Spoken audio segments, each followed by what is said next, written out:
Hey guys, how are y'all doing this morning? Awesome. Great, Kristen. Thank you for having us. Yeah, we're glad to have you here. And wanted to ask about a question that I keep hearing. Is the housing market going to crash? Are the values going to decline? Is this the peak of our values right now? Yeah, so get a lot of questions on that all the time. So there's a lot of things. What you look at is you kind of compare the last housing crash, right, to today. What are the market dynamics today? What are the market dynamics, 07, 08? What we see from a market dynamic today really revolves around supply and demand more than anything. So from a supply chain, we're obviously in a supply gut. Not a lot of supply out there, a lot of competition for each home, pushing up prices. But from a supply standpoint, really do not see that getting any better anytime soon. Yeah, I don't either. So, and the reason being really has to do with two things. So one has to do with builders. So since 08, builders have really probably been producing homes at probably 50% of what's needed for housing starts today. In order for builders to get the supply chain where it needs to be for demand today, going to take 3 to 5 years to build that. And that's assuming there's no supply chain disruptions, which we're also seeing. Number two on the builder side is, the cost of construction has gone up a lot. And I know you're seeing that everywhere. Oh yeah. So what I see with that essentially is, the cost to build a new home is going to also push up the values of homes because, the cost to put that into the dirt is more expensive. And that also has people go back to existing construction because to build a new house is really expensive. So you got a lot of demand for existing, which is also pushing up prices. Second piece of supply is really around one of our largest groups that we have from a demographic standpoint, and that's baby boomers. So COVID, I think, has changed some dynamics in there. Some of these dynamics were already in place, but it's kind of amplified it. But with baby boomers, what we're seeing is they are wanting to stay in that home longer than they ever have before to to past generations. And what we're seeing with that is you got the home health care aspect. They can age in place, have home health care come to them.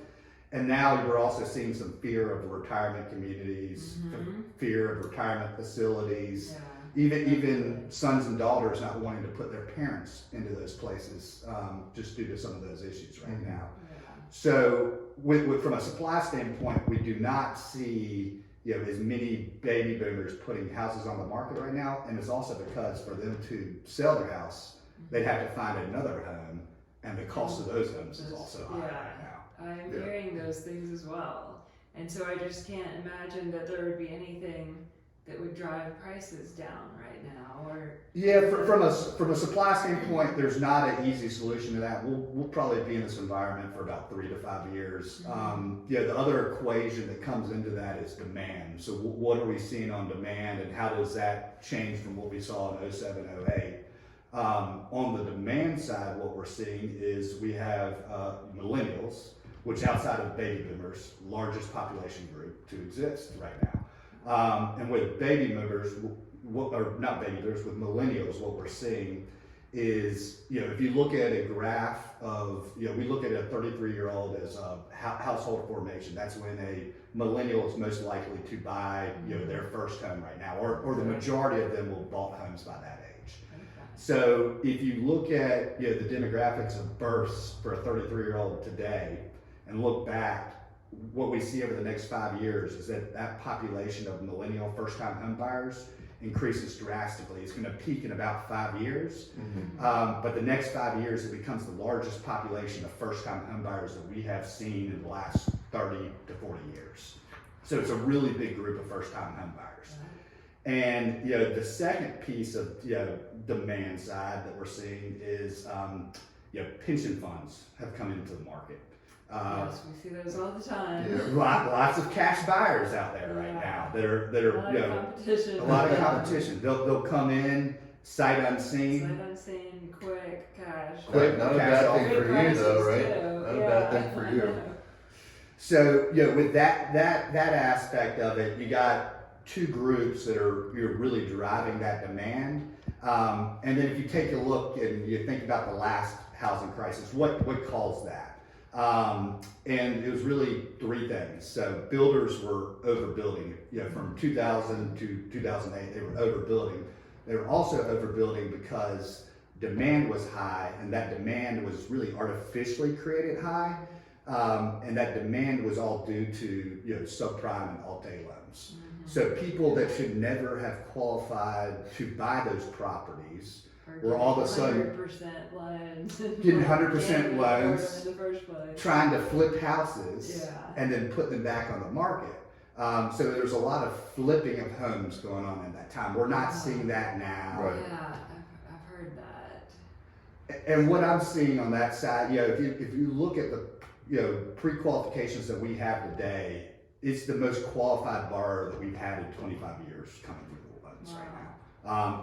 The quality of the paper that's being underwritten right now is really strong, and it's just a dynamic that I think is going to be here in the market for a while. There's going to be more millennials out there trying to buy homes.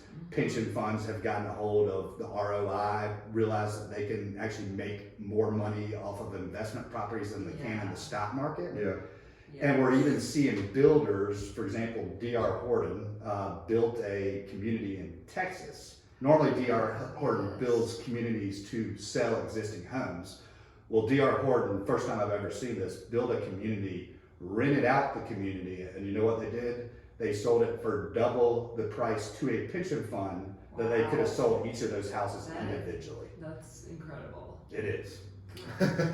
So to answer your question, I've got in a chills. short story, really do not see demand changing. Demand's going to get stronger. Supply is just not an easy fix. So long story short, really do see appreciation continuing. Will we continue at what we've seen the last 2 years, 18.5% on the Case-Shiller index per year? No, Maybe not. probably not that high. But I do think we will have much stronger than average historical appreciation. And I think appreciation over the next 2-3 years will probably be out. You take the last 2 years out, probably be the strongest that we've seen over the last 15. Wow. Bottom line, if you hear anything about a bubble, it might not be true. We need to watch it, yeah. Yeah.